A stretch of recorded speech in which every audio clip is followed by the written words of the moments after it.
Hello everybody, this is John Buck back with another array signal processing video. In today's video we're going to talk about the scanned response, or sometimes called the steered response.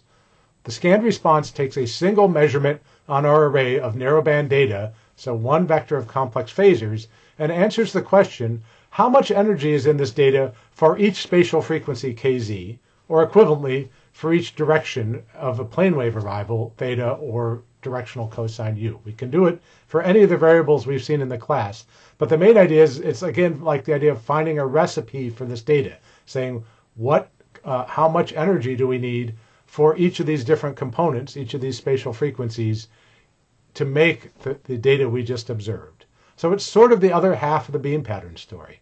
The beam pattern, we have a fixed set of array weights, and we vary angle to say how does this filter process plane waves coming from different directions or at different spatial frequencies.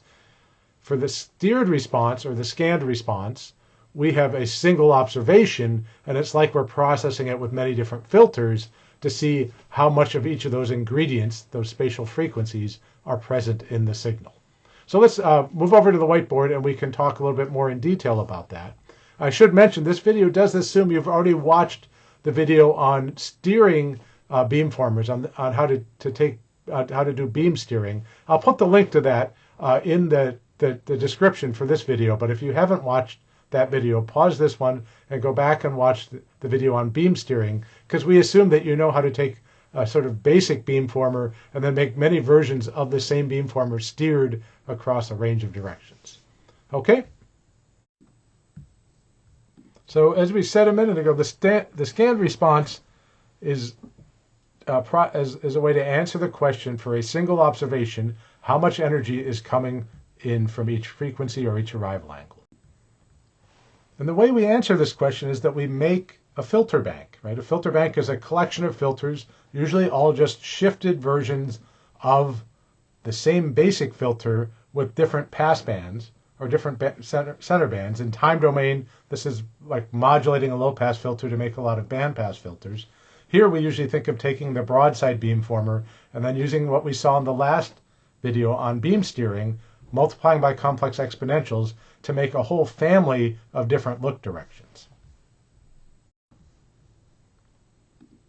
Right, so as we saw in the previous video, that if I multiply by this complex exponential on the array weight vector, that is the nth element of that vector gets multiplied by this exponential, this is equivalent to shifting my beam pattern.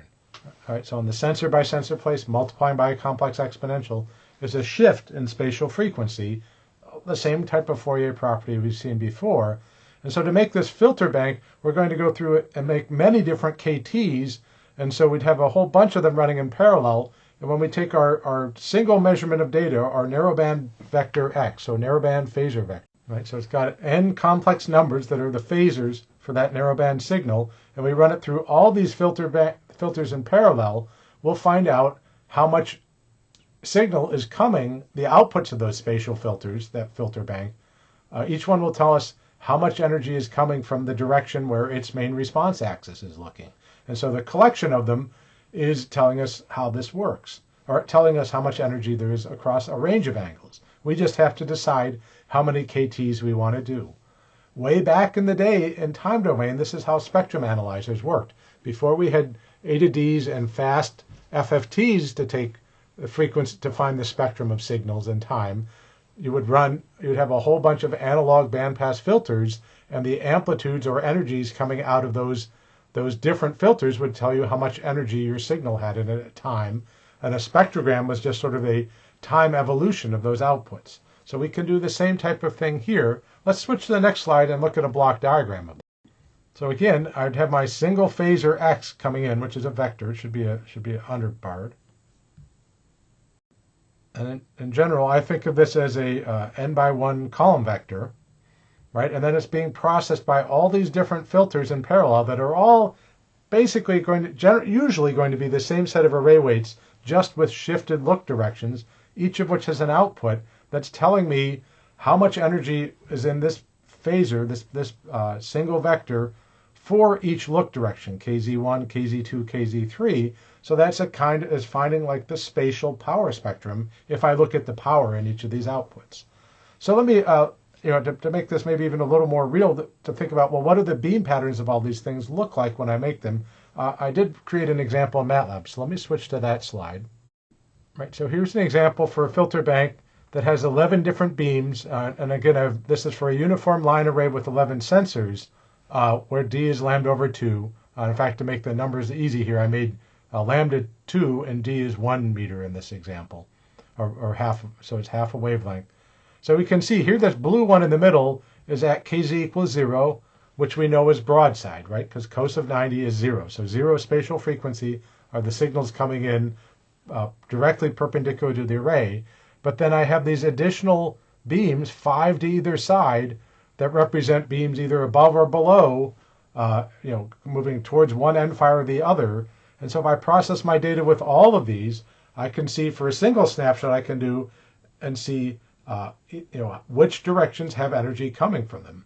If I'm in an environment where everything is in the far field and I'm looking at plane waves, this basically tells me how many things are out there, like what angles have signals propagating from them. So those are generally distant sources. If I'm in a more complicated environment, this is more like a Fourier transform. I'm saying I'm taking apart a complicated distributed wavefront in terms of its eigenfunctions, that is plane waves, and saying how do I build this complicated plane front or wavefront out of a simpler thing, plane waves, through superposition. So it's a lot like the Fourier that scanned response or steered response is a lot like the Fourier is basically like the spatial version of the Fourier transform. It does have a little bit of ambiguity, the same way sometimes the people in time domain will say spectrum, and they sometimes mean the Fourier transform and sometimes they mean the magnitude squared, that is the power or energy. The same thing can happen with steered response or scanned response. Sometimes people are a little imprecise in conversation, and sometimes we mean it's the complex amplitudes coming out of these filters, and other times people mean a power. They'll show it in a dB scale, and what they're really talking about is this is related to the magnitude squared. So you do have to sort of be careful. The scanned response could sometimes mean either one. And like I mentioned in the intro, sometimes people say scanned response, sometimes they mean steered response. Either one is basically spatial Fourier transform of a measurement. Okay, and not to confuse with beam patterns. Some people find this hard at first. The beam pattern is like the frequency response. The steered response or scanned response is like the Fourier transform of the data. So the scanned response is one measurement where I'm processing it with many filters, like I showed a second ago in the filter bank, with all these different beam patterns. I have many different beam patterns for my different filters. The beam pattern is the other way. I have one weight vector W, and I'm saying how does this respond to many different angles of arrival, so many different spatial frequencies, kz or u. And to finish this, I thought it'd be useful to show in practice, we use these a lot like a spectrogram, which is to say not just what for a single snapshot, where is the energy from, but we make displays by showing how that arrival angle evolves over time in complicated real-world environments where things are moving. So I was going to show a figure from a paper from one of my PhD students from a real experiment we did with a microphone array. So let me switch and get that figure up. This is from Savash Erdem's paper, Hybrid Double Zero MVDR Beamformer that is universal over the number of second-order notches. This is one of the results from his PhD thesis and was just published last year in 2024 on IEEE Access. But from the point of view of the scanned response, this is showing a time evolution, or what we sometimes call a bearing time record in the sonar world, where we have the time is the number of snapshots running down the page, and the x-axis is the directional cosine. So 0, cos 0, again, here's broadside, here's one end fire, and here's the other. And this was an experiment with people moving, making noise in a field measured by a microphone array, where there's a stationary desired signal that's quite weak, the green line here, the green dashed line. And then these heavy lines show the different trajectories that the various loud interferers took. And on the right-hand side, this is a scanned response computed for each snapshot going down by time.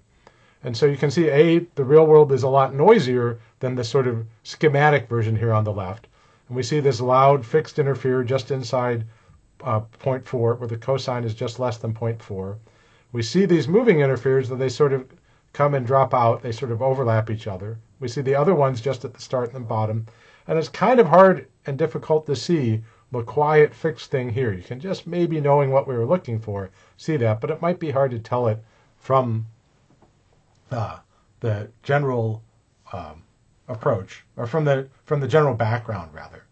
So that would just be useful to see an example of using the scanned response to get over many snapshots to show how the location of things evolves in time. We also see some of the things we've seen in the beam patterns a minute ago, like here are, here's a main lobe, and here are side lobes that can be quite loud for loud sources too, right? So these side lobes are actually higher, of this loud interferer, higher than the quiet signal we're looking for. All that sort of foreshadowing some of what we'll look at later with the idea of creating notches and moving away from the conventional beam pattern to either creating notches to reduce side lobes, using shading to do it, or using adaptive beamformers, all of which we'll get to later. But for now, I just wanted to show you this example of scanned response in action to create this.